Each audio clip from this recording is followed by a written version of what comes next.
کہ اللہ کا کلام چیخ چیخ کر بتلا رہا ہے کہ ایمان اعمال صالحہ میں کامیابی ملے گی، لیکن آج کا مسلمان کیا کہہ رہا ہے کہ ایمان اعمال صالحہ میں کامیابی کیسے ملے گی؟ تو جب اس کو یقین نہیں رہا ایمان اعمال صالحہ میں کامیابی ملنے کا، تو اس کو ایمان اور اپنے اعمال صالحہ پر کامیابی نہیں ملتی۔ کیوں نہیں ملتی؟ اس لیے نہیں کہ ہے نہیں، بلکہ اس لیے نہیں ملتی کہ اس کو اس چیز کا یقین نہیں رہا ہے۔ جب اس کو ایمان اعمال پر کامیابی ملنے کا یقین نہیں رہا تو اس کے ایمان کے اللہ کے ہاں کوئی حیثیت نہیں رہی۔ جب اس کے ایمان کے اللہ کے ہاں کوئی حیثیت نہیں رہی تو اس کے اعمال صالحہ کے اللہ کے ہاں کوئی قیمت بھی نہیں رہے گی۔ اس لیے بزرگوں دوستو، اس کی طرف سے فکر مند رہنا ہے کہ اللہ تعالیٰ نے مجھے اور آپ کو جو چیز دی ہے، بڑی اونچی چیز دی ہے، کہ جب تک ایک بھی اللہ اللہ کہنے والا اس دنیا کے اندر رہے گا، اللہ کائنات کے نظام کو ایسے ہی چلاتا رہے گا، اور ہمارے جسم سے نکلنے والے اعمال اللہ کو راضی کرنے والے ہوں گے تو اللہ تعالیٰ حالات کو سازگار بناتے چلے جائیں گے۔ اس لیے ایمان اعمال صالحہ میں کامیابی ملے گی، اور ایمان اعمال صالحہ کے بغیر ہر ایک انسان ناکام ہوگا۔ یہ اللہ کی سنت ہے، اللہ تعالیٰ اپنی سنت کو نہیں بدلا کرتے۔ لن تجد لسنت اللہ تبدیلا، لن تجد لسنت اللہ تحویلا۔ میرے محترم بھائیو، بزرگو، دوستو، یہ زندگی کے دو دور ہیں، ایک موت پر ختم ہو جائے گا اور دوسرا اسی موت سے شروع ہوگا جو کبھی ختم ہونے والا نہیں ہے۔ یعنی مجھے اور آپ کو جو اللہ نے زندگی دی ہے، اس زندگی کی ابتدا بھی ہے جو ہو چکی ہے۔ ہر ایک کو ہم میں سے معلوم ہے میری زندگی کتنی ہو گئی ہے، لیکن ہم میں سے کسی کو یہ نہیں معلوم کہ میری زندگی باقی کتنی ہے۔ ہر ایک کو یہ معلوم ہے، لیکن ہم میں سے ہر ایک جانتا ہے کہ یہ زندگی ختم ہونے کے لیے ہے، ختم ہو رہی ہے، ایک دن ختم ہو جائے گی۔ ہمارا دل چاہے گا تو بھی ختم ہو جائے گی، اور ہمارا دل نہیں چاہے گا تو بھی ختم ہو جائے گی۔ ایک زندگی اس کے ختم ہونے کے بعد شروع ہوگی۔ وہ کون سی زندگی ہے؟ کہ وہ آخرت کی زندگی ہے، وہی اصل زندگی ہے۔ یہ زندگی جو مجھے اور آپ کو دی گئی ہے، یہ زندگی اس زندگی کو بنانے کے لیے، کہ اپنے مرنے کے بعد والی زندگی کی تیاری کے لیے اللہ تعالیٰ نے یہ زندگی دی ہے، کہ یہ انسان اس دنیا کے اندر آ کر غفلت کے ساتھ زندگی نہ گزار لے۔ اس کے لیے اللہ تعالیٰ نے ہم سب کے اوپر، کائنات کے ایک ایک انسان کے اوپر، جناتوں کے اوپر کرم فرمایا، رحم فرمایا، فضل فرمایا۔ اور اس کے بڑے فضلوں میں سے ایک بڑا فضل یہ بھی ہے کہ اللہ تعالیٰ نے نبیوں کو بھیجا ہے، اور نبیوں نے آ کر آخرت کی زندگی کو کھولا ہے، کہ قبر ہے، حشر ہے، پل صراط ہے، جنت ہے، جنت کی نعمتیں ہیں، جہنم، جہنم کا عذاب، تاکہ یہ انسان اپنی زندگی سے اپنی آخرت کی ہمیشہ کی زندگی بنا لے۔ تو یہ اللہ کا فضل ہوا ہے، ورنہ ہمیں معلوم ہی نہ ہوتا کہ مرنے کے بعد والی بھی کوئی زندگی ہے۔ اور دوسرا کرم اور فضل اللہ کے بڑے فضلوں میں سے یہ ہے کہ اللہ رب العزت نے آسمانوں سے وحی کو اتارا ہے، کہ جس کے ذریعے ہم سب کو یہ باتیں معلوم ہوئی کہ مرد یا عورت جو بھی ایمان کے ساتھ اچھے اعمال کرے گا، اللہ رب العزت اس کو حیات طیبہ نصیب فرمائیں گے۔ من عمل صالحا من ذکر او انثى وهو مؤمن فلنحيينه حیاتا طیبہ۔ اللہ تعالیٰ حیات طیبہ دیں گے۔ حیات طیبہ کیا ہے؟ کہ اللہ رب العزت پاکیزہ زندگی دیں گے۔ پاکیزہ زندگی کیا ہے؟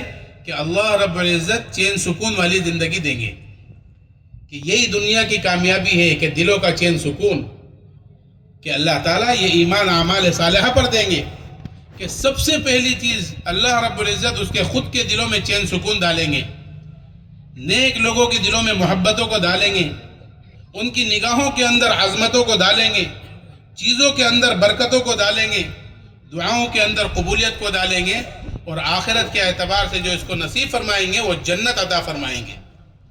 کہ دنیا کی کامیابی اس کا نام دلوں کا چین سکون ہے، اور آخرت کی جو ہمیشہ کی کامیابی ہے اس کا نام جنت ہے۔ فمن زحزح عن النار وادخل الجنت فقد فاز، جو دوزخ سے بچا لیا گیا، جنت کے اندر داخل کر دیا گیا، وہ کامیاب ہے۔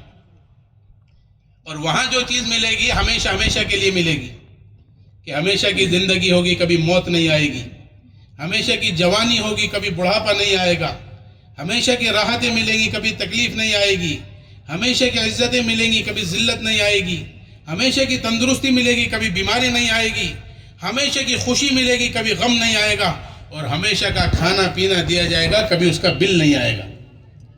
اور ایسے ہی نہیں دال روٹی دے دی تبلیغ والوں کی طرح، کہ نہیں، کہ ایسی نعمتیں ملیں گی جو کسی آنکھ نے دیکھی نہیں ہوں گی، کسی کان نے سنی نہیں ہوں گی، کسی زبان نے بولی نہیں ہوں گی، کسی دماغ نے سوچی نہیں ہوں گی، وہ نعمتیں اللہ تعالیٰ مرحمت فرمائیں گے، اور ہمیشہ ہمیشہ کے لیے اس جگہ پر رہا جائے گا، ہمیشہ ہمیشہ کے لیے وہ نعمتیں ملیں گی۔ خالدین فیہا ابدا، بیوی دی جائیں گی تو وہ خوبصورت دی جائیں گی، حور عین کامثال اللؤلؤ المکنون، کہ جو ہیرے کی طرح چھپی ہوئی ہوں گی۔ کہ یہ سب کیوں ہے، کیا ہے؟ جزاء بما كانوا يعملون، کہ تمہیں یہ جو زندگی اللہ تعالیٰ نے مرحمت فرمائی تھی، تم نے اس زندگی کو صحیح گزارا ہے، ایمان اعمال صالحہ کے ساتھ گزارا ہے، یہ سب اس کا بدلہ ہے۔ اس لیے شیخ رحمۃ اللہ علیہ نے فضائل کے اندر لکھا ہے، عمل سے زندگی بنتی ہے جنت بھی جہنم بھی، یہ خاکی اپنی فطرت میں نہ نوری ہے نہ ناری ہے۔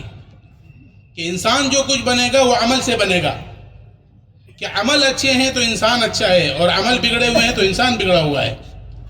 اور خالی یہ نہیں کہ بلکہ یہ دنیا کی زندگی اللہ نے اسی لیے دی ہے کہ یہ انسان اگر اچھے عمل کر کر آئے گا تو میں اس کو اپنے ہاں سے اجر و ثواب اس کو مرحمت فرماؤں گا۔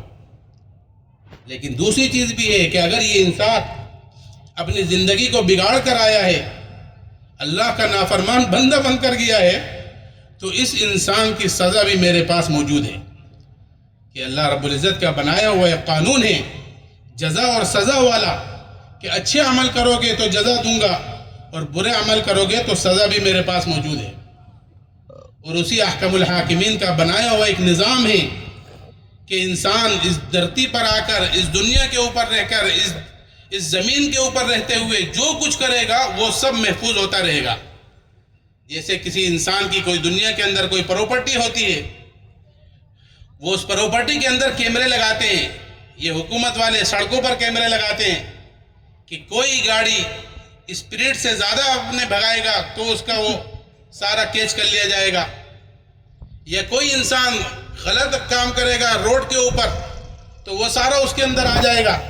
ایسے ہی انسان کی کچھ ملکیت ہوتی ہے، کوئی آفس ہوتے ہیں، کوئی دکانیں ہوتی ہیں، وہ اس کے اوپر کیمرے لگاتے ہیں۔ کیوں لگائے ہیں؟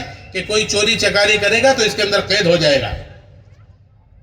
ایسے ہی یہ زمین اللہ کی ہے، اللہ نے بچھائی ہے، اللہ نے بنائی ہے، تو اس دھرتی کے اوپر آ کر، اس زمین کے اوپر رہتے ہوئے انسان جو کچھ کرے گا وہ سب محفوظ ہوتا رہے گا۔ کل قیامت کے دن اللہ تعالیٰ زمین کو حکم دیں گے، یومئذ تحدث اخبارہا، کہ اپنی خبروں کو نشر کرو، تو یہ زمین اپنی خبروں کو نشر کرے گی، کہ اچھے کام کیا ہے تو اچھے کاموں کو گنوائے گی، نماز پڑھی ہے تو نماز کو گنوائے گی، قرآن پاک کی تلاوت کی ہے تو تلاوت کو گنوائے گی، اللہ تعالیٰ کا ذکر کیا ہے تو ذکر کو گنوائے گی، گھر گھر اور در در کی محنتیں کی ہیں تو اس کو گنوائے گی، کسی کے گھر کی کنڈی کھٹکھٹائی ہے دین کے لیے تو اس کو گنوائے گی، اللہ کی بڑائی کو بولا ہے تو اس کو گنوائے گی، اللہ کے رسول کی کلام کی تلاوت کی ہے تو اس کو گنوائے گی، تمام چیزوں کو گنوائے گی کہ اس نے میرے اوپر رہتے ہوئے نمازیں پڑھی ہیں، اس نے میرے اوپر رہتے ہوئے تلاوتیں کی ہیں، اس نے میرے اوپر رہتے ہوئے اللہ کا ذکر کیا ہے، اس نے میرے اوپر رہتے ہوئے دین کی محنتیں کی ہیں، اس نے میرے اوپر رہتے ہوئے سجدے کیے ہیں، تمام چیزیں دنیا کے اندر یہ گنوائے گی۔ لیکن اگر خدا نہ خواستہ معاملہ برعکس ہوا تو انسان کا وہ بھی گنوائے گی کہ میرے اوپر رہتے ہوئے چوری چکاری کر رہا تھا، میرے اوپر رہتے ہوئے گالیاں دے رہا تھا، میرے اوپر رہتے ہوئے غیبتیں کر رہا تھا، میرے اوپر رہتے ہوئے مار پٹائی کر رہا تھا، میرے اوپر رہتے ہوئے گریبان پھاڑ رہا تھا، تمام چیزوں کو گنوائے گی۔ اللہ ہم سب کی حفاظت فرمائے۔ اس لیے میرے بھائیو بزرگوں دوستو، جب کوئی نیک بندہ اللہ کا اس دنیا سے جاتا ہے، فرما برداری کے ساتھ اپنی زندگی کو گزار کر جاتا ہے، تو زمین بلکہ قبر یہ کہتی ہے کہ آجا آجا، تیرا آنا بڑا مبارک ہے، کہ جتنے لوگ میری پشت پر اور پیٹھ پر چلتے تھے تو مجھے اس میں سب سے زیادہ محبوب تھا، آج تو میرے پاس آیا ہے، دیکھ تیرے ساتھ کیا معاملہ کروں گی، یہ کہہ کر قبر اس کے اوپر کھلتی ہے، تا حد نگاہ کھل جاتی ہے، اور خدا نہ خواستہ برا بندہ گیا ہے تو پھر یہی قبر کہتی ہے کیوں آیا تو میرے پاس، جتنے لوگ میری پشت پر اور پیٹھ پر چلتے تھے تو مجھے اس میں سب سے زیادہ مبغوض تھا، آج تو میرے پاس آیا ہے، دیکھ تیرے ساتھ کیا معاملہ کروں گی۔ یہ کہہ کر اس کو بھیچے گی، پسلیں ایک دوسرے کے اندر گھس جائیں گی، اوندے منہ اس کو لٹا دیا جائے گا، جہنم کی کھڑکی کھول دی جائے گی۔ اللہ ہم سب کی حفاظت فرماوے۔ اس لیے میرے محترم بھائیوں، عزیزوں، دوستوں، بزرگوں، ہمیں اپنی اس زندگی کی قدر کرنی ہے، اپنی اس زندگی کی فکر کرنی ہے۔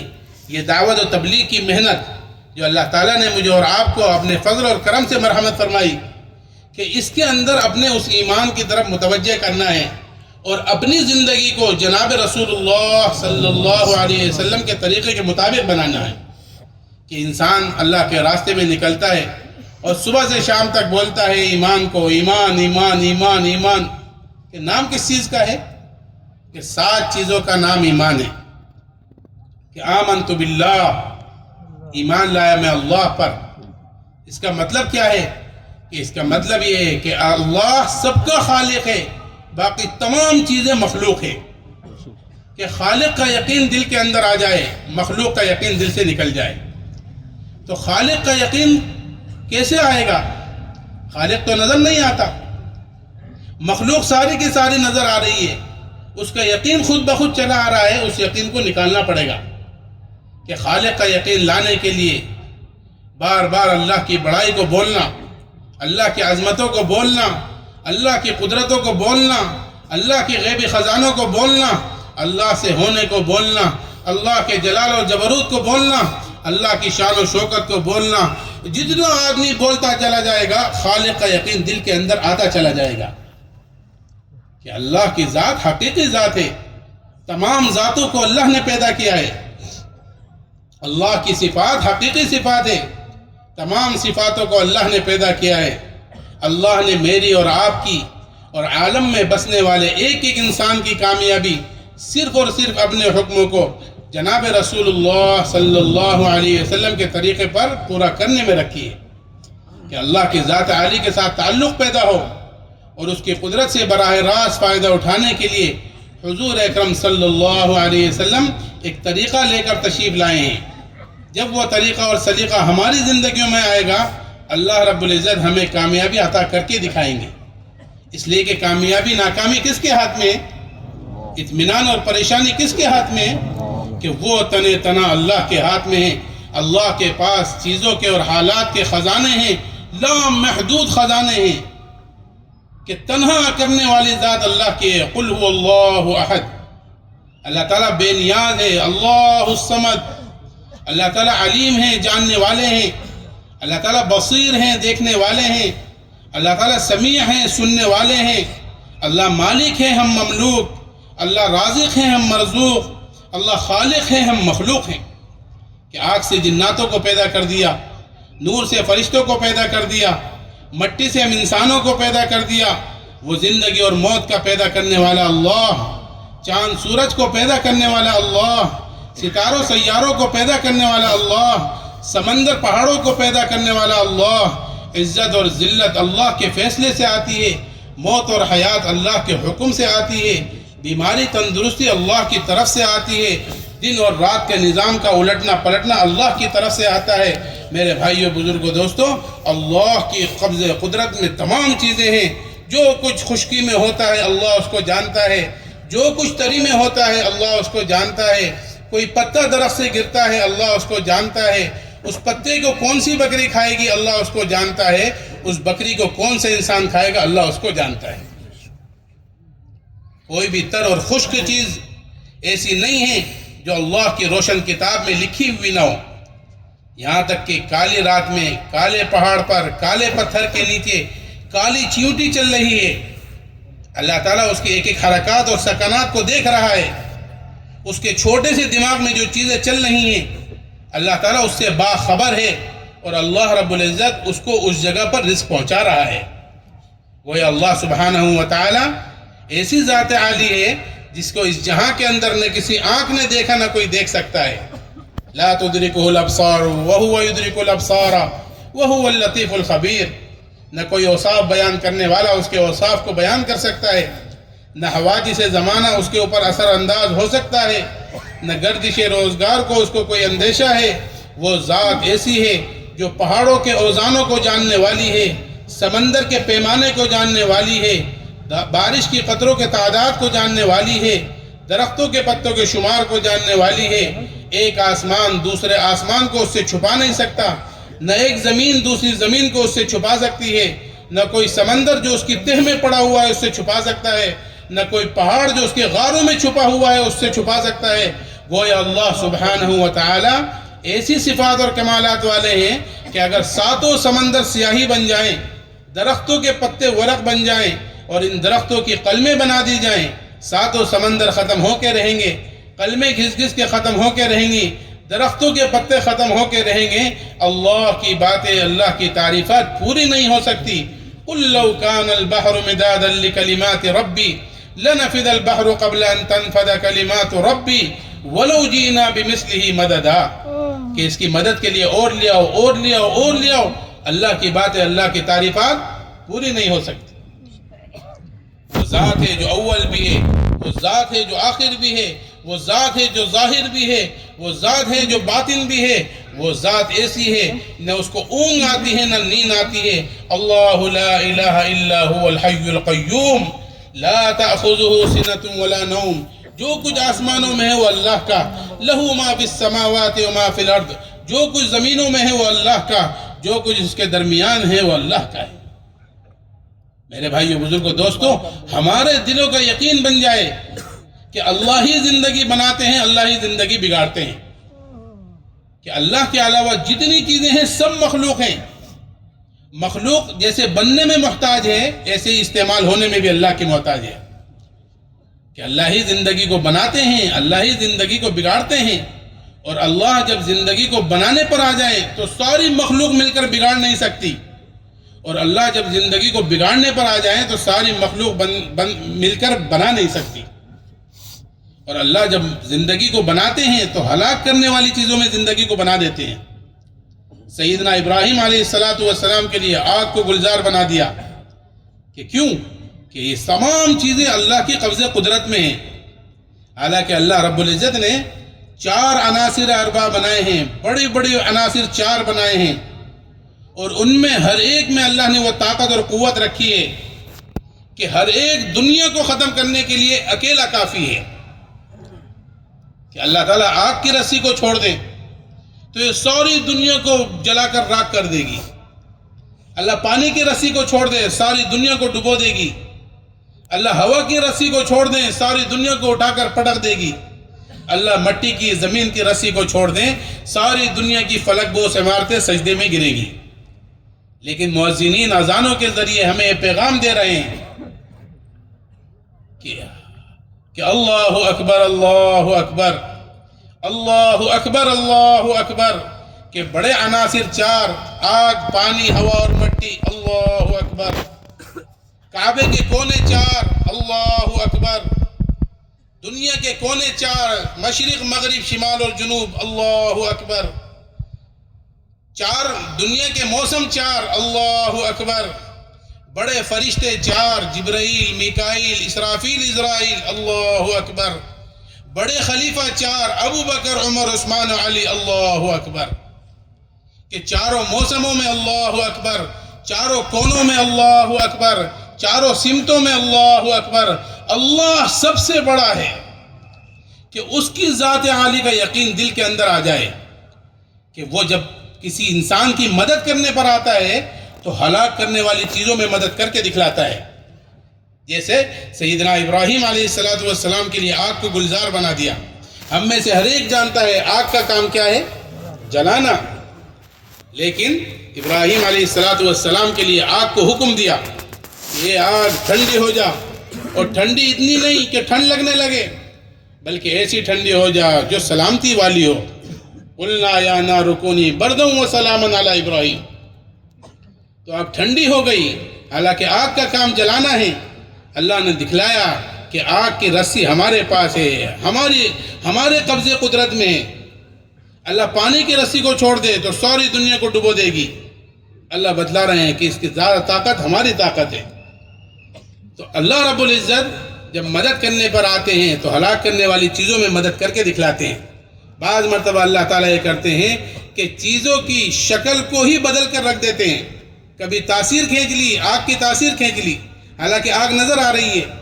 کبھی اللہ تعالیٰ یہ کرتے ہیں کہ چیزوں کی شکلوں کو بدل دیتے ہیں. جیسے موسیٰ علیہ السلام کے عصے کو اژدہا بنا دیا، اسی اژدہے سے پانی کے اندر رستے بنا دیے، اسی عصے سے پانی کے بلبلے جاری کر دیے. کہ یہ ساری کی ساری اللہ کے قبض قدرت میں ہیں. داؤد علیہ السلام کے لیے لوہے کو موم کی طرح نرم کر دیا، یوسف علیہ السلام کی جیل میں رکھ کر زندگی کو بنا دیا، سلیمان علیہ السلام کے تخت کو ہوا میں اڑا دیا. کہ کرنے والی ذات اللہ کی ہے. ملک کسی کے پاس ہو، ملکیت اللہ کی نہیں جاتی ہے، یہ اللہ کی. تو اللہ کی ذات عالی کا یقین لانے کے لیے بار بار اللہ کی بڑائی کو بولیں، اللہ کی عظمتوں کو بولیں، اللہ کی قدرتوں کو بولیں، اللہ کی غیبی خزانوں کو بولیں. جتنا آدمی بولتا چلا جائے گا، خالق کا یقین دل کے اندر آتا چلا جائے گا. جتنا خالق کا یقین آئے گا اتنا مخلوق کا یقین دل سے نکلے گا. جتنا مخلوق کا یقین دل سے نکلے گا اتنا ہی انسان ایک اچھی زندگی گزارے گا اللہ کے یقین کے ساتھ. یہ بنیادی تعلیم ہے اس محنت میں. اور تمام انبیاء علیہ السلام کی تعلیم کی بنیاد یہی ہے کہ سب سے پہلے ایمان بنایا جائے، اللہ کے ساتھ تعلق پیدا کیا جائے، اور ایسا تعلق بنایا جائے جیسا تعلق بنانے کا حق ہے. آمنت باللہ کما ہوا، کہ ایمان لے آیا میں اللہ پر ایسا جیسا کہ وہ ہے. جیسا ہم نے جانا، جیسا ہم نے پہچانا، ایسا نہیں کہ ہم نے تو اپنے اپنے اعتبار سے اللہ کو پہچانا ہے.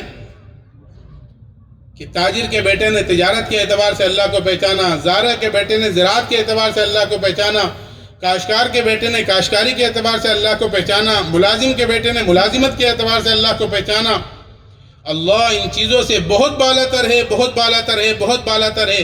وہ کاشتکاری، ملازمت، دکان اور مکان، ان سب کے بغیر بھی اپنی مخلوق کو پالنے پر قادر ہے. اس میں کوئی شک نہیں ہے. ایسا کامل یقین دل کی گہرائیوں میں اتارنا، اور کامیابی حضرت محمد مصطفیٰ صلی اللہ علیہ وسلم کے طریقے میں ہے. اس طریقے کو دل میں اتارنا، اس کا نام ہے ایمان پر محنت. کہ اللہ تعالیٰ کے راستے کی یہ چلت پھرت جو دعوت و تبلیغ کے نام سے چل رہی ہے، کہ اس کام سے چاہا ہی یہی جا رہا ہے کہ حضور اکرم صلی اللہ علیہ وسلم جو زندگی گزارنے کا طریقہ لے کر تشریف لائے ہیں، وہ طریقہ ہماری زندگیوں میں آ جاوے.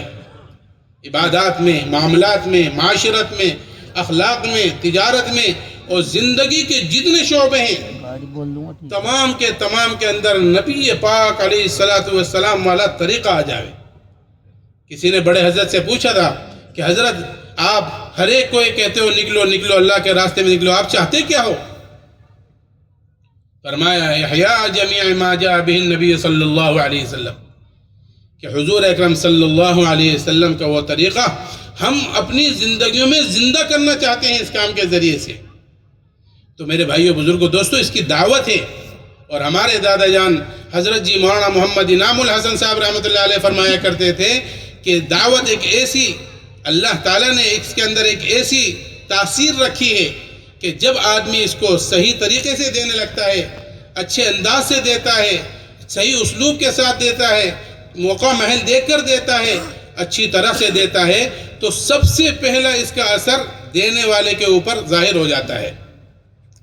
کہ آدمی کے خود کے اوپر اس کا اثر ہوگا، کہ ایمان میں قوت آئے گی، عبادات میں جان پیدا ہوگی، معاملات اس کے صحیح ہوتے چلے جائیں گے، معاشرت پاکیزہ بننی شروع ہو جائے گی، اور اخلاقیات میں حسن پیدا ہوگا. اس لیے اس کی دعوت ہے، اس کا نام ہے آمنت باللہ، ایمان لایا میں اللہ پر، وملائکتہ، اس کے فرشتوں پر. اس کا مطلب کیا ہے؟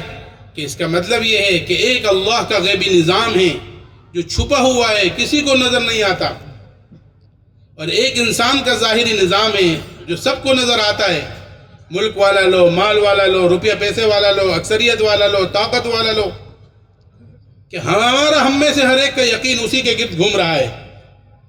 کہ کسی کو کوئی پنگا لے لے، اگر وہ طاقتور ہے تو اپنا بدلہ لے گا، مالدار ہے تو اپنے مال سے کرے گا، اس کے پاس لوگوں کا ہجوم ہے تو اس کے ذریعے اپنا بدلہ لے گا. تو جانتا نہیں میں کون ہوں. لیکن اللہ کا غیبی نظام ہے کہ جب وہ غیبی نظام حمایت میں آئے گا تو زندگیاں بنیں گی، حمایت میں نہیں ہوگا تو زندگیاں اجڑ جائیں گی. تو صحابہ اکرام رضوان اللہ علیہم اجمعین نے اپنے اس یقین کو بنایا تھا کہ اللہ کا غیبی نظام حمایت میں آئے گا کیسے. اس یقین کو بنایا، اس کے اوپر اپنے آپ کو چلایا کہ اللہ کا غیبی نظام کن چیزوں میں آتا ہے. کہ اللہ کے نبی صلی اللہ علیہ وسلم اس امت کو ایک دعوت دے کر گئے ہیں، ایک کام دے کر گئے ہیں، ایک ذمہ داری دے کر گئے ہیں، اور اس امت کو یہ بتلا دیا گیا، اے میری پیاری امت، جب تک تم میرے طریقے پر چلتے رہو گے، میرے راستے پر چلتے رہو گے، میرے طریقے کے لوگوں کو دعوت دیتے رہو گے، اللہ کے بندوں کو اللہ کی طرف بلاتے رہو گے، اللہ کا غیبی نظام تمہاری حمایت میں آتا چلا جائے گا. کہ اللہ کے غیبی نظام میں فرشتے ہیں، وہ فرشتے تمہارے لیے رحمتیں لائیں گے، وہ فرشتے تمہارے لیے برکتیں لائیں گے، وہ فرشتے تمہارے دلوں میں محبتیں ڈالیں گے، وہ فرشتے تمہارے دلوں میں سکینہ داخل کریں گے. یہ سب اللہ کی طرف سے ہوگا. لیکن کب ہوگا؟ جب تم دعوت دو گے. تو دعوت کا خاصہ اور انعام یہ ہوگا کہ فرشتے تمہاری حمایت میں، بادل تمہاری حمایت میں، ہوائیں تمہاری حمایت میں، دریا تمہاری حمایت میں، سمندر تمہاری حمایت میں، زمینیں تمہاری حمایت میں، پہاڑ تمہاری حمایت میں. تم دنیا میں رہو گے اور رحمت بن کر چھا جاؤ گے. کہ کیوں؟ کہ تم رحمت للعالمین کی امت میں ہو. وما ارسلناک الا رحمت للعالمین. حضور اکرم صلی اللہ علیہ وسلم کو اللہ تعالیٰ نے رحمت بنایا ہے سارے عالم کے لیے. اور پیارے نبی صلی اللہ علیہ وسلم نے اپنا یہ مبارک کام اس امت کو دے کر اس امت کو بھی رحمت بنا دیا. کہ حاکم کے لیے یہ رحمت، محکوم کے لیے یہ رحمت، امیر کے لیے یہ رحمت، غریب کے لیے یہ رحمت، تاجر کے لیے یہ رحمت، مزدور کے لیے یہ رحمت. امیر کو غریب کے لیے رحمت بنایا، غریب کو امیر کے لیے رحمت بنایا، حاکم کو محکوم کے لیے رحمت بنایا، محکوم کو حاکم کے لیے رحمت بنایا، اولاد کو ماں باپ کے لیے رحمت بنایا، ماں باپ کو اولاد کے لیے رحمت بنایا، شوہر کو بیوی کے لیے رحمت بنایا، بیوی کو شوہر کے لیے رحمت بنایا، آقا کو غلام کے لیے رحمت بنایا، غلام کو آقا کے لیے رحمت بنایا. لیکن کب؟ جب یہ امت اس طریقے پر چل رہی تھی جس کو اللہ کا کلام یہ کہہ رہا ہے، قُلْ هَذِهِ سَبِيلِي أَدْعُو إِلَى اللَّهِ عَلَى بَصِيرَةٍ أَنَا وَمَنِ اتَّبَعَنِي. پیارے نبی جی آپ کہہ دیجئے کہ یہ ہے میرا راستہ، کہ میں بلاتا ہوں اللہ کی طرف پورے یقین اور بصیرت کے ساتھ، کہ میرا بھی راستہ یہ ہے. جو مجھے سچا سمجھے گا، جو مجھ پر ایمان لائے گا، اس کا بھی راستہ یہی ہوگا. کہ جب اس راستے کو آدمی اختیار کرے گا تو اللہ کا غیبی نظام حمایت میں آئے گا. کہ ہوائیں تمہاری حمایت میں، بادل تمہاری حمایت میں، زمینی نظام تمہاری حمایت میں، آسمانی نظام تمہاری حمایت میں، اور تم رحمت بن کر چھاؤ گے، اس لیے کہ تم رحمت للعالمین کی امت میں ہو. اس لیے بزرگوں دوستو، اللہ کا ایک غیبی نظام ہے. وہ جب غیبی نظام چلتا ہے تو آدمی چلتا ادھر ہے اور آتا ادھر ہے. آدمی کرنا کچھ چاہتا ہے اور ہوتا کچھ ہے. سیدنا عمر رضی اللہ عنہ کا مشہور واقعہ ہے کہ حضرت عمر رضی اللہ تبارک و تعالیٰ عنہ کہاں جا رہے تھے؟ ہم میں سے ہر ایک جانتا ہے. نعوذ باللہ سر لینے کے لیے جا رہے تھے جناب رسول اللہ صلی اللہ علیہ وسلم کا. راستے میں ملاقات ہوئی، بہن نے بات کی، ذہن بنایا، بات سمجھ میں آئی، کتنے بڑے آدمی بنے. لو کان بعدی نبی لکان عمر. اللہ نے ہدایت دی کہ میرے بعد اگر کوئی نبی ہوتے تو وہ عمر ہوتے. تو جا کہاں رہے تھے اور اللہ نے ہدایت دے دی ہے. اللہ جس کو چاہے اس کو ہدایت دیتے ہیں، جس چیز پر چاہے اس کو ہدایت دیتے ہیں. وَلَوْ شَاءَ رَبُّكَ لَهَدَى النَّاسَ جَمِيعًا. کہ اللہ چاہے تو سب کو ہدایت دیتے ہیں. کون پوچھنے والا ہے اللہ سے؟ ہم سے اور آپ سے پوچھا جائے گا کہ اس کے مطابق کام کیا ہے کہ نہیں کیا ہے. ہاں، کہ اللہ کا جب غیبی نظام چلتا ہے تو آدمی چلتا ادھر ہے اور آتا ادھر ہے. حضور اکرم صلی اللہ علیہ وسلم فاتحہ نے مکے میں داخل ہوئے 10,000 کا بڑا لشکر لے کر. تو ابو سفیان نے جا کر درخواست کی کہ آپ امن دے دیجئے. تو حضور اکرم صلی اللہ علیہ وسلم نے امن دیا.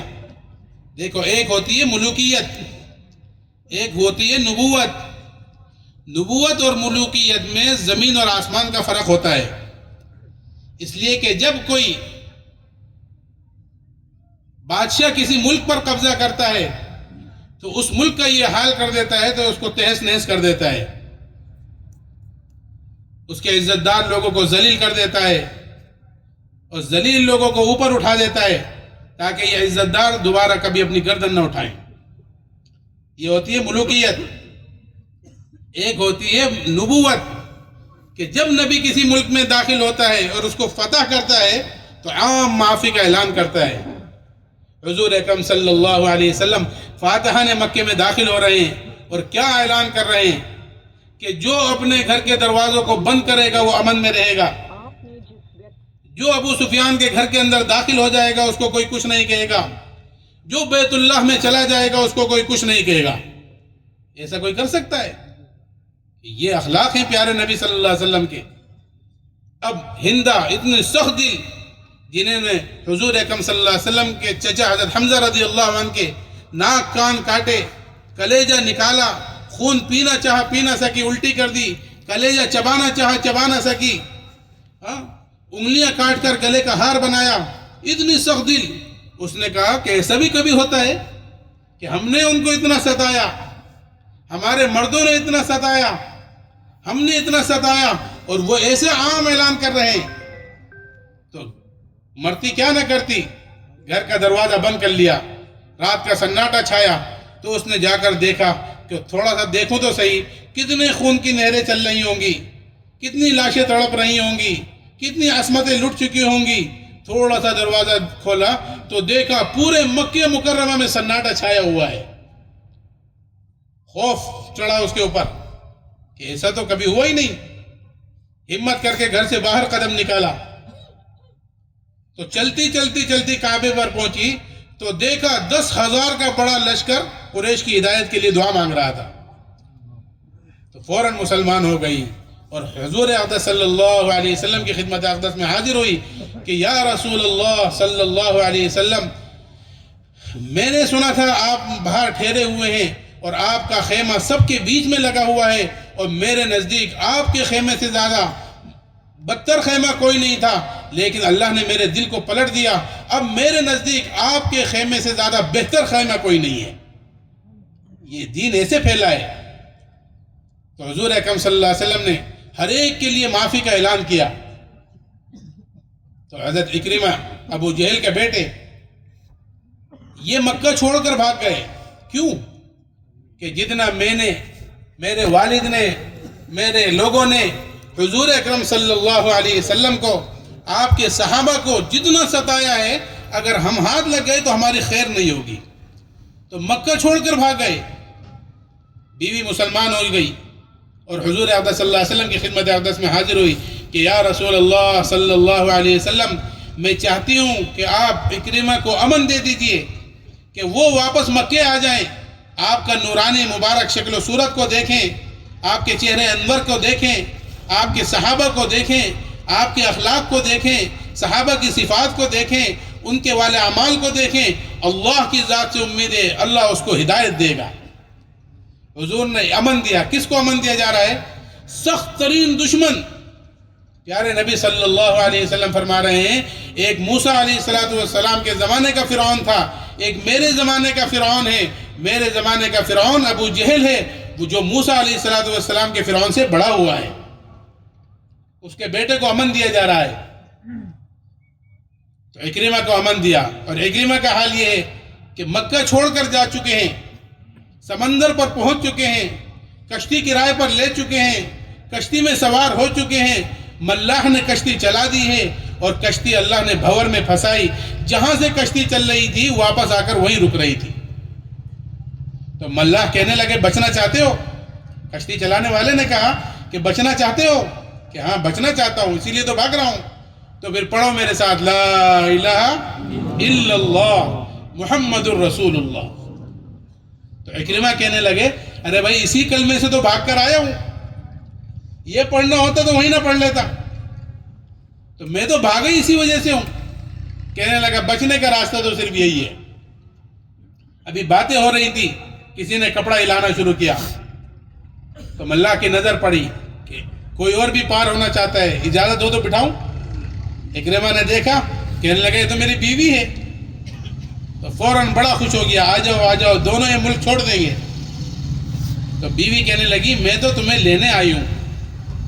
تو اکرمہ کہنے لگے اگر میں وہاں آ گیا تو میرے ساتھ کیا معاملہ ہوگا تو سوچ نہیں سکتی. تو بیوی کے وہ جملے جو سنہرے حرفوں سے لکھنے کے قابل ہیں کہ میں ایسے کریم شخص کے پاس سے آ رہی ہوں جس نے تمہیں امن دے دیا ہے. اکرمہ کو یقین نہ آیا مجھ جیسے آدمی کو کہ جس کے باپ نے نبی کو کتنا ستایا, اوجڑی آپ کے کاندھوں پر ڈالی گئی, دندان مبارک آپ کے شہید ہو رہے ہیں, آپ کو تکلیفیں پہنچائی جا رہی ہیں, راستے میں کانٹے بچھائے جا رہے ہیں, گالیوں کو استعمال کیا جا رہا ہے, شاعر اور کذاب کہا جا رہا ہے, تکلیفوں پر تکلیف, تکلیفوں پر تکلیف, مجھے اس کے بیٹے کو امن دے رہے ہیں, ذرا پوچھو تو صحیح. تو آئے حضور کی خدمت اقدس میں, حضور کو پتہ چلا اکرمہ ابن ابی جہل آ رہا ہے, ابو جہل کا بیٹا اکرمہ آ رہا ہے.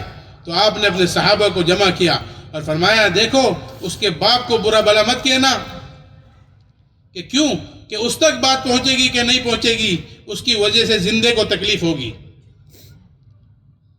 تو جب اکرمہ حاضر ہوئے تو پیارے نبی صلی اللہ علیہ وسلم تیزی کے ساتھ لپکے اکرمہ کی طرف, یہاں تک کہ آپ کی چادر مبارک زمین سے گھسٹ رہی تھی.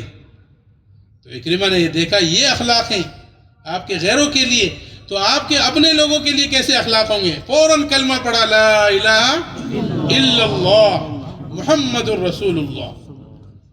یہ اللہ کا غیبی نظام ہے کہ یہ اللہ کا جب غیبی نظام چلتا ہے تو انسان چلتا ادھر ہے اور آتا ادھر ہے. وہ اللہ کا غیبی نظام ہماری تمہاری حمایت میں آئے گا کیسے, کہ اس کے لیے اللہ تعالیٰ نے مجھے اور آپ کو ایک چیز مرحمت فرما رکھی ہے, ایمان کی بڑی دولت. دوسری چیز کہ ہمارے جسم سے نکلنے والے اعمال اللہ کو راضی کرنے والے ہوں, ہمارے اندر طریقہ جناب رسول اللہ صلی اللہ علیہ وسلم والا ہو, ہمارے اخلاق اچھے ہوں, تو اللہ کا غیبی نظام آج بھی ہماری اور تمہاری حمایت میں آ کر رہے گا. اس کا نام و ملائکتی. تیسری چیز وکتبہ, ایمان لایا میں اس کی کتابوں پر. اس کا مطلب کیا ہے کہ اس کا مطلب یہ ہے کہ ایک علوم الہی ہیں, ایک علوم انسانی ہے, کہ بھروسہ علوم انسانی پر بن گیا ہے کہ میرے پاس یہ ہوگی یہ ہوگی یہ ہوگی تو یہ کر دوں گا. علوم انسانی پر ہمارا بھروسہ بن گیا ہے, جبکہ صحابہ اکرام رضوان اللہ علیہم اجمعین نے اپنے اس بھروسے کو اور یقین کو بنایا تھا علوم الہی کے اوپر, کہ جب یہ آیت آئی قد افلح المؤمنون, کامیاب ہو گئے کون, ایمان والے. کون ایمان والے, کیا کرتے ہیں, کس چیز کو کرتے ہیں کا حکم کرتے ہیں, کس چیز سے روکتے ہیں. تو سب سے پہلی چیز الذین هم فی صلاتهم خاشعون, کہ وہ اپنی نمازوں میں خشوع خضوع پیدا کرتے ہیں. تو صحابہ نے اپنی نماز بنائی, کہ کیوں کہ یہ نماز معمولی چیز نہیں ہے, کہ جس چیز کو پیارے نبی صلی اللہ علیہ وسلم اپنی آنکھوں کی ٹھنڈک بتلا دیں وہ چیز معمولی کیسے ہو سکتی ہے. جس چیز کو دین کا ستون بتلا دیں وہ چیز معمولی کیسے ہو سکتی ہے. جس چیز کو مومن کا معراج بتلا دیں وہ چیز معمولی کیسے ہو سکتی ہے.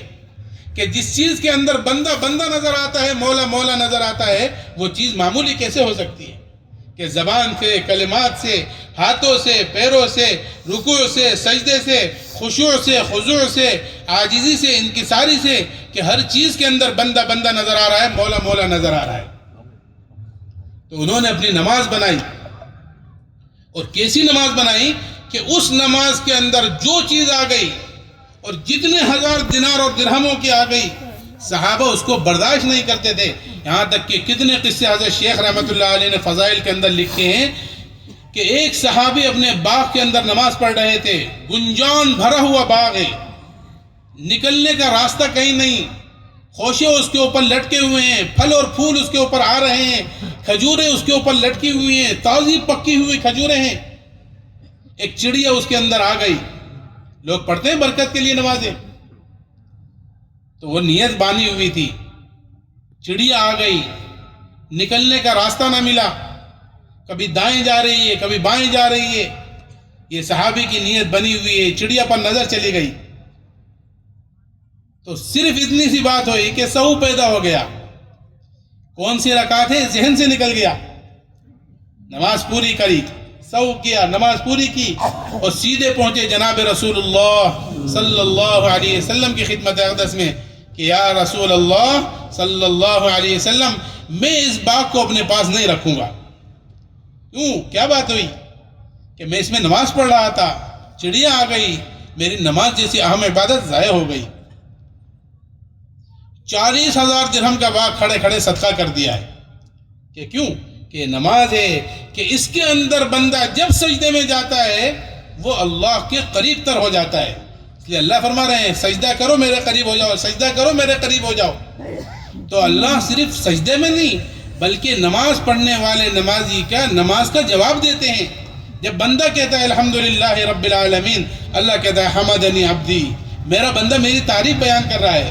اللہ کو ضرورت نہیں ہے تعریف کی، لاکھوں کروڑوں فرشتے اس کی تعریف کر رہے ہیں، لاکھوں کروڑوں فرشتے اس کی تسبیح بیان کر رہے ہیں، لیکن ایک بندہ غفلت کی دنیا میں رہتے ہوئے اس دنیا کے اندر اپنی خواہشات کو چھوڑ کر اللہ کی تعریف کر رہا ہے تو اللہ رب العزت کتنی قدردانی کر رہے ہیں اس کی۔ حالانکہ اللہ کو تعریف کی ضرورت نہیں ہے، ساری دنیا مل کر اللہ کی بڑائی کو بولے، اس کی بڑائی پر کوئی فرق پڑنے والا نہیں۔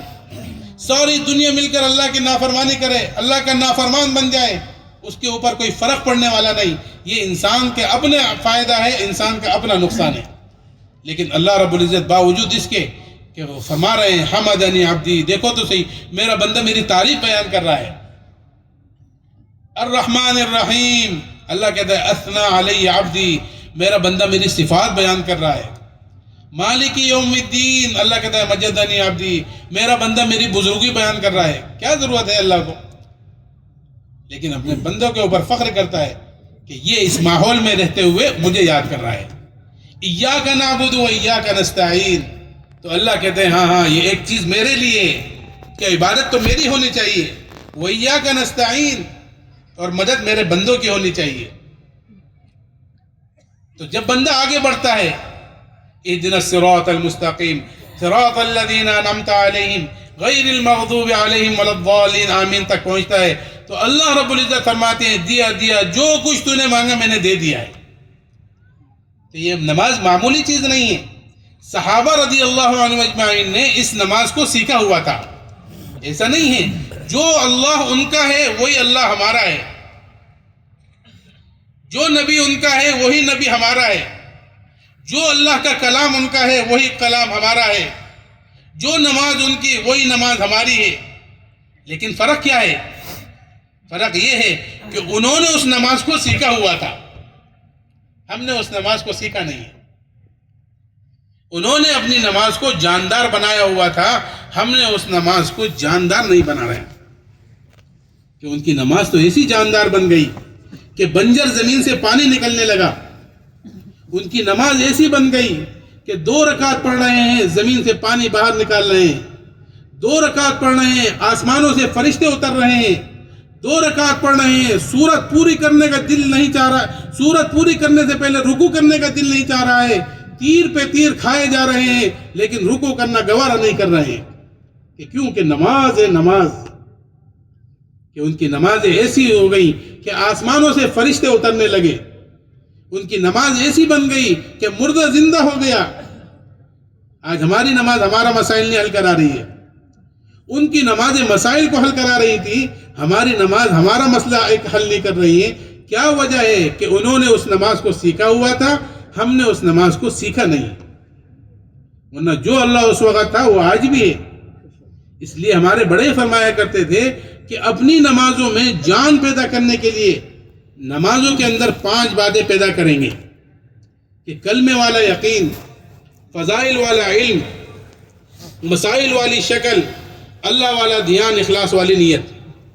کہ جب یہ 5 باتیں نماز کے اندر آ جائیں گی یا جس عمل میں بھی آ جائیں گی وہ عمل جاندار ہو جائے گا۔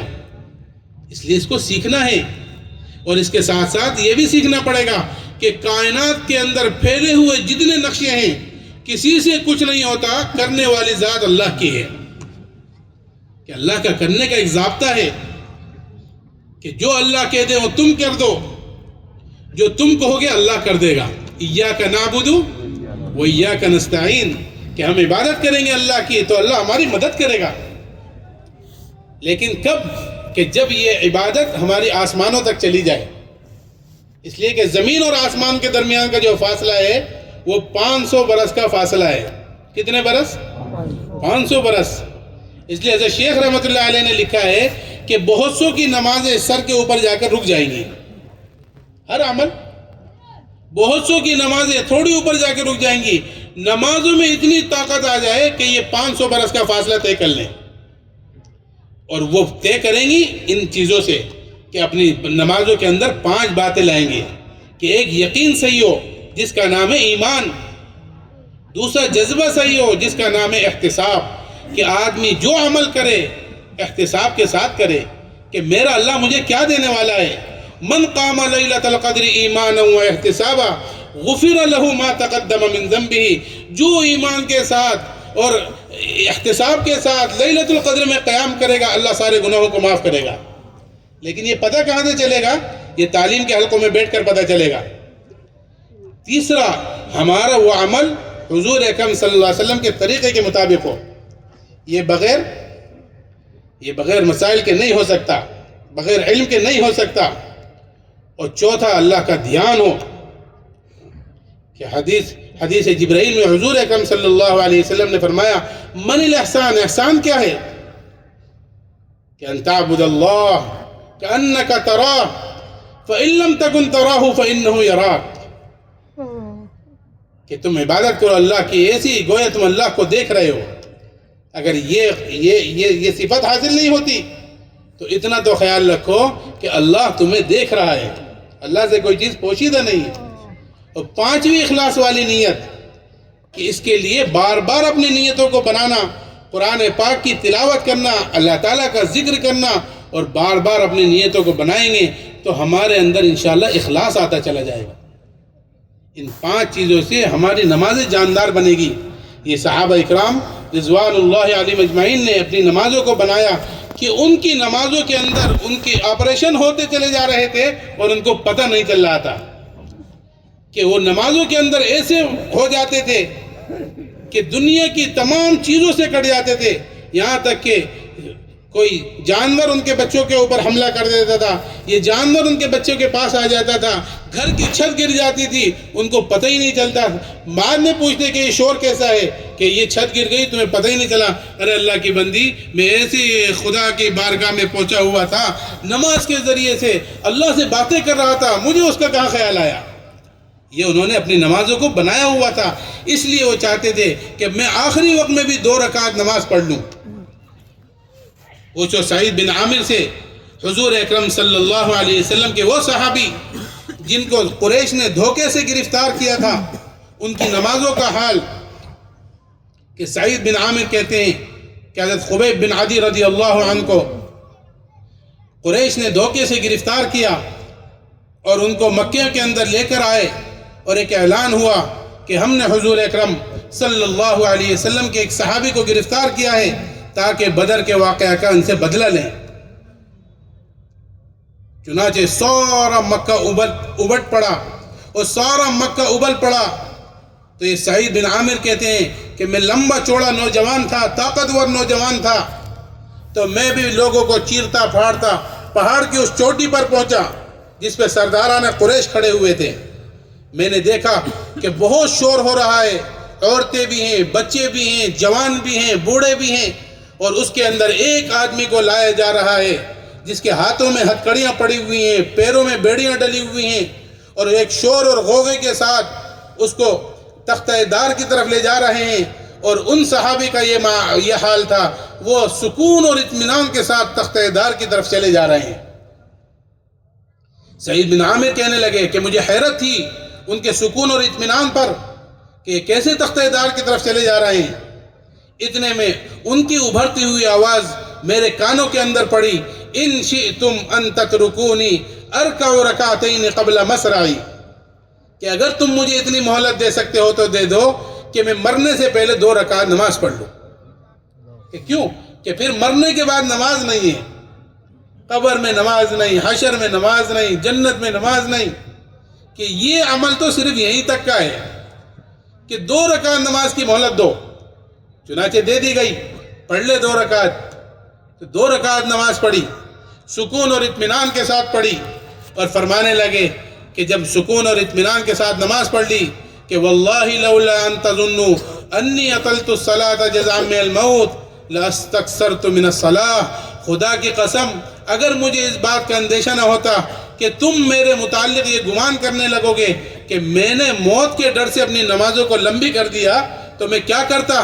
لَأَسْتَكْثَرْتُ مِنَ الصَّلَاةِ، اپنی نمازوں کو اور لمبی کرتا، اپنی نمازوں کو اور اطمینان کے ساتھ پڑھتا۔ جب یہ سنا تو پارا ہائی ہو گیا کہ نہ تو موت کا ڈر ہے، نہ موت کا خوف ہے، اور ایسی شاندار نماز پڑھی ہے اور اس کے بعد یہ کہہ رہا ہے۔ تو انہوں نے اس کا مسئلہ شروع کیا کہ مسئلہ کیا؟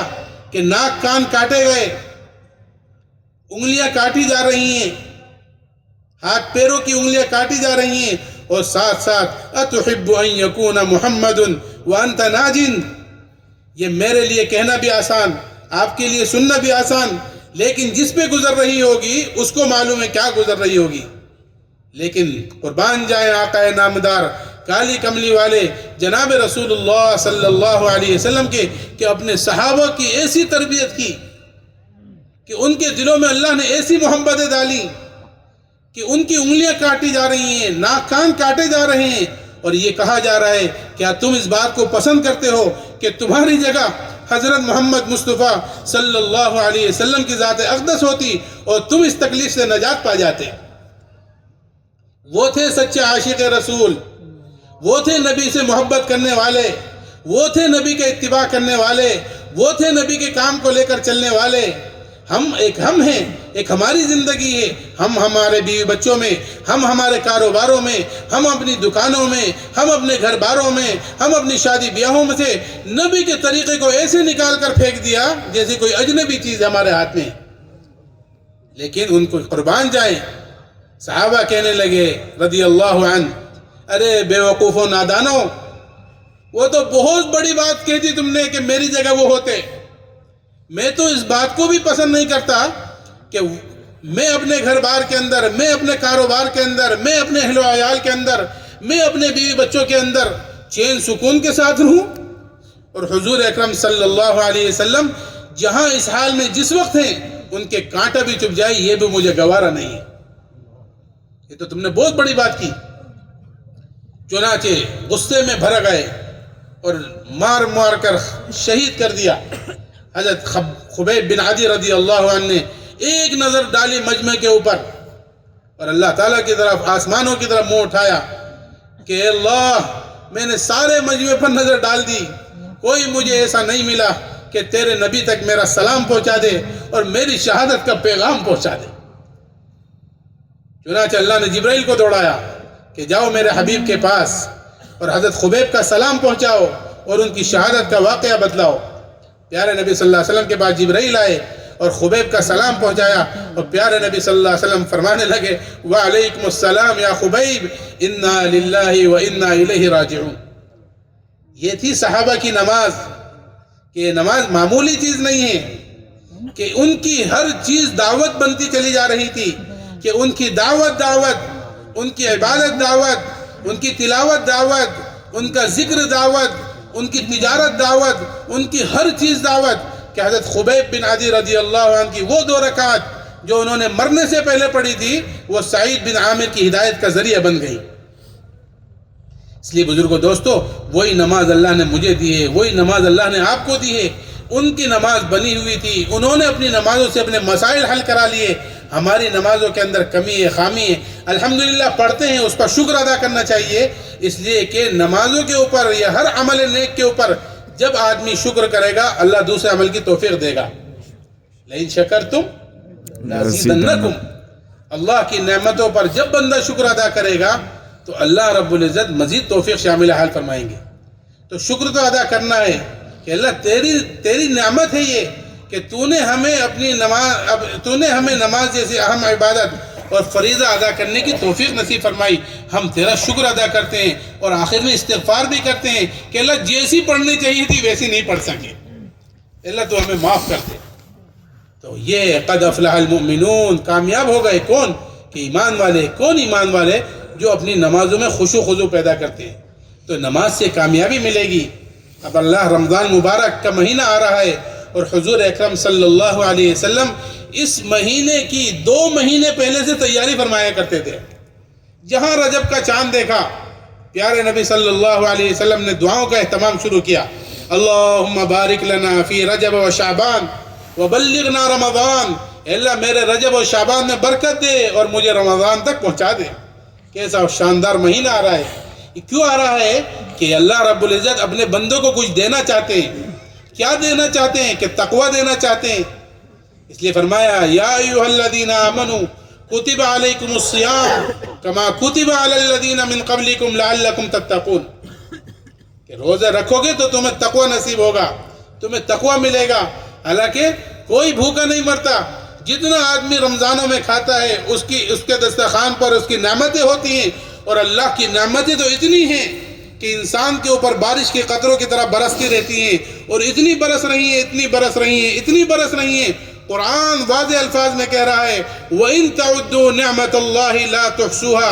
اللہ کی نعمتوں کو گننا چاہو گے تو گن نہیں سکتے, شمار کرنا چاہو گے تو کر نہیں سکتے. لیکن یہ میرا بندہ میری وجہ سے اپنی بھوک پیاس کی شدت کو برداشت کر رہا ہے, اپنے کھانے پینے کو آگے پیچھے کر رہا ہے, حالانکہ اس سے زیادہ کھا رہا ہے. لیکن اللہ تعالیٰ کیا کہہ رہے ہیں؟ تقوی دوں گا. تو روزے سے تقوی ملے گا, دعا سے قبولیت ملے گی, اور قربانی سے مدد کی جائے گی. ان تنصر اللہ ینصرکم. اللہ کے دین کی مدد کرو گے اللہ تمہاری مدد کرے گا. اور اللہ جب مدد کرتا ہے تو ہلاک کرنے والی چیزوں میں مدد کرتا ہے. تو اس لیے بزرگوں دوستو اس کا یقین دل کے اندر آوے. چوتھی چیز اور رسول ہی, ایمان لایا میں اس کے رسولوں پر. کہ اس کا مطلب کیا ہے؟ کہ اس کا مطلب یہ ہے کہ شخصیت ملک اور مال کی نہیں ہے, چیزوں اور منصبوں کی نہیں ہے. شخصیت اگر کوئی ہے تو وہ جناب رسول اللہ صلی اللہ علیہ وسلم کی شخصیت ہے. ہماری جتنی زندگی نبی کے رنگ میں رنگتی چلی جائے گی, ہم اللہ کے محبوب بنتے چلے جائیں گے, نبی کے دلارے بنتے چلے جائیں گے.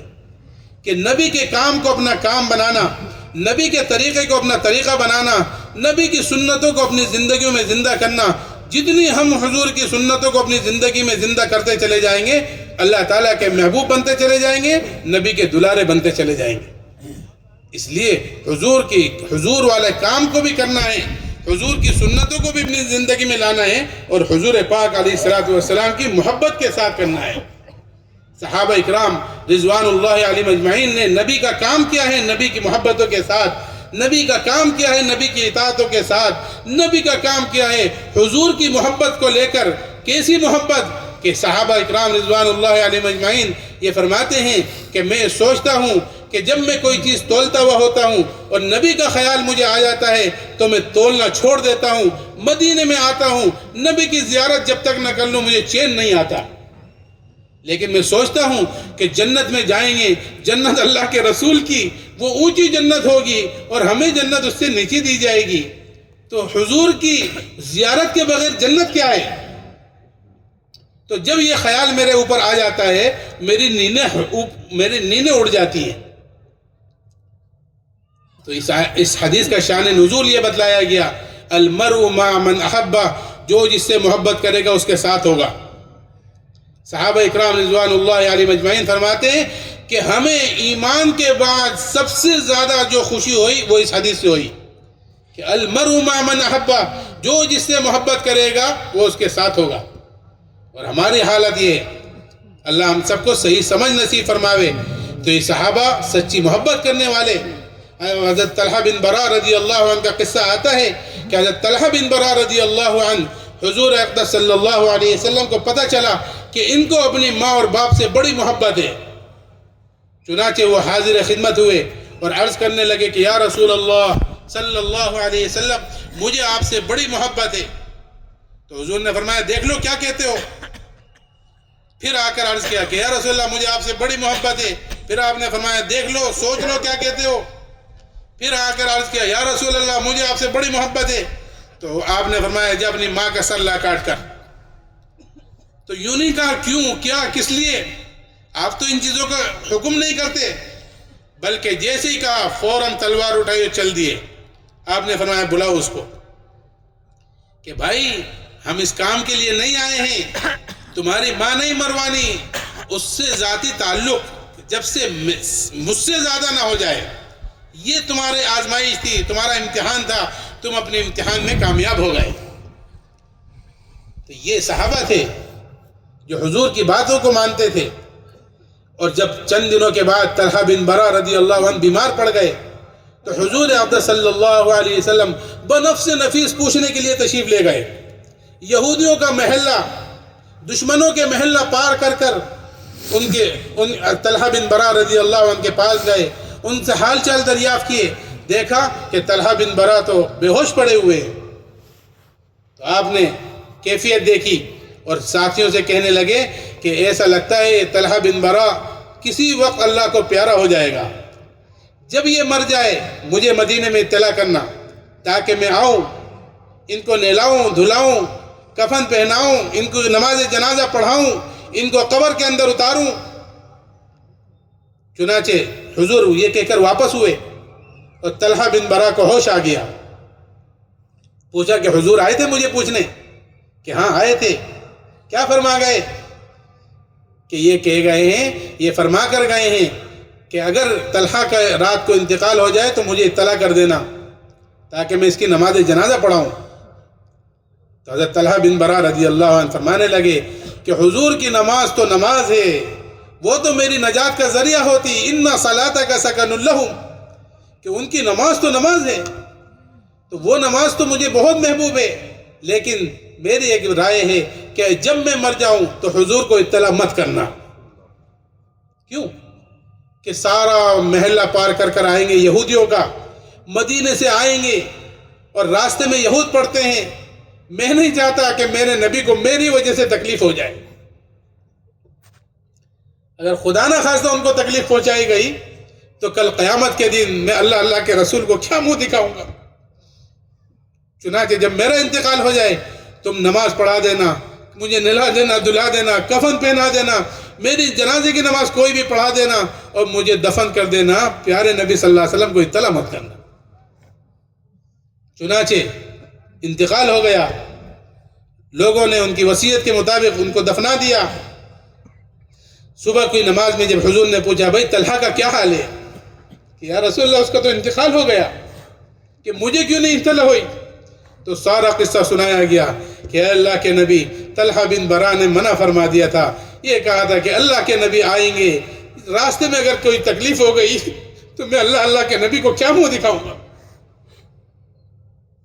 تو اللہ کے نبی صلی اللہ علیہ وسلم بنفس نفیس تشریف لے گئے قبرستان. محبت والوں کی پوچھ ہوا کرتی ہے. تو قبرستان لے گئے اور جا کر اللہ تعالیٰ سے دعا کی کہ اللہ جب تو اس سے مل تو ہنستا ہوا ملنا، اور جب یہ تیرے سے ملے تو یہ ہنستا ہوا ملے. محبت والوں کی پوچھ ہوا کرتی ہے.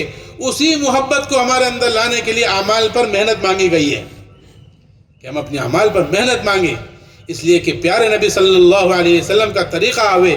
میرے بھائیو بزرگو دوستو، اس کا نام ہے ورسولہ والیوم الآخر، آخرت کا دن کہ جو ہم سب کے اوپر آنے والا ہے، کہ اس کی تیاری یہ اسی دنیا کی زندگی کے اندر ہوگی کہ ہم اپنی اس دنیا کی زندگی میں رہ کر اپنی آخرت کی تیاری کریں، اپنی اس دنیا کے اندر رہ کر اپنے اس یقین کو بناویں کہ میں اپنی چیزوں سے نہیں پلتا، اپنی تدبیروں سے نہیں پلتا، اپنی دکانوں سے نہیں پلتا، اپنے کھیتوں سے نہیں پلتا، بلکہ میرے پالنے والی ذات ایک اکیلی اللہ کی ہے.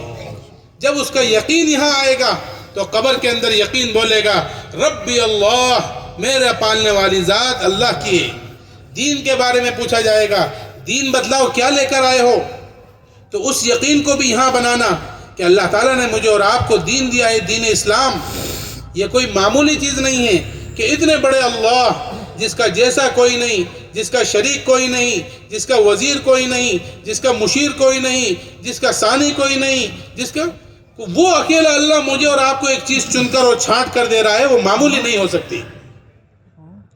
تو ہماری پوری زندگی اسلامی طریقے پر آوے، ہمارا اٹھنا بیٹھنا، ہمارا چلنا پھرنا، ہمارا کھانا پینا، ہمارا رہنا سہنا، ہماری شکل و صورت، ہمارا لباس، ہماری شادی بیاہ، ہماری خوشی اور غمی، ہماری زندگی اور موت، کہ جب اسلامی طریقے پر آئے گی تو ہماری زندگی اسلامی طریقے پر رہے گی تو پھر مسلمانی والی حالت پر موت آئے گی.